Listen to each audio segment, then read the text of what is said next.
Dans cet exercice, à un Minpon PC 2019, on s'intéresse à une suite UN qui vérifie deux choses. Donc UN est strictement positif pour tout n plus grand que 1.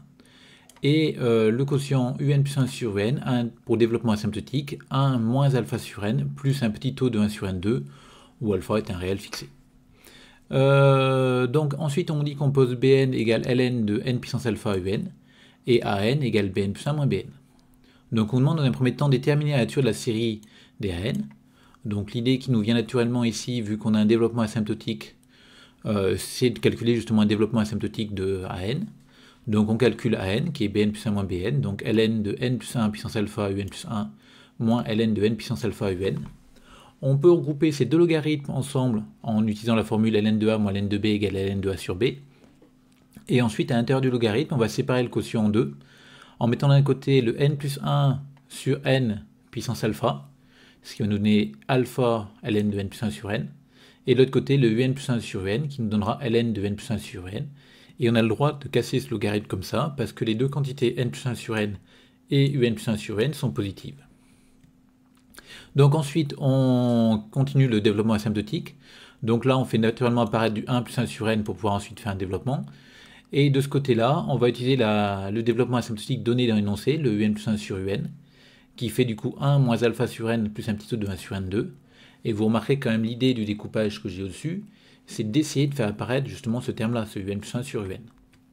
Et donc là maintenant, on peut finir en se disant que là, ça nous va me faire du alpha sur n plus un grand taux de 1 sur n2.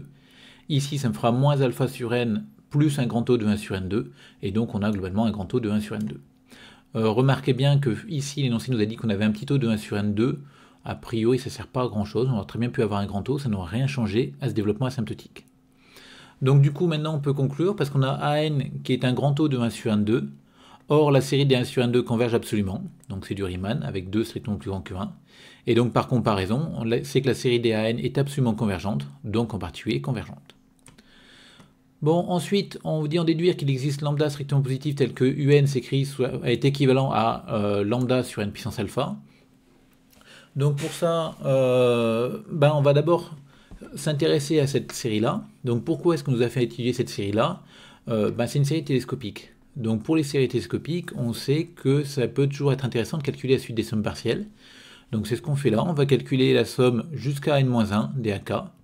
Donc pour tout n plus grand que 2 pour que n-1 soit plus grand que 1.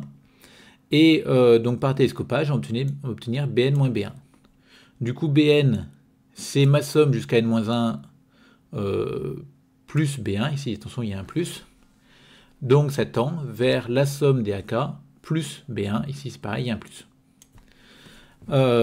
Et on a le droit de dire ça parce qu'on a obtenu que la série des AK convergeait. Donc la suite des sommes partielles tend vers la somme de la série. Donc ensuite, on pose ce bêta égale toujours la somme des AK plus B1. Et une fois qu'on a posé ça, on obtient donc Bn tend vers bêta. Donc n puissance alpha un, qui n'est autre que exponentielle de Bn, va tendre vers exponentielle bêta par continuité de la fonction exponentielle sur R, donc en particulier en bêta qui est un réel.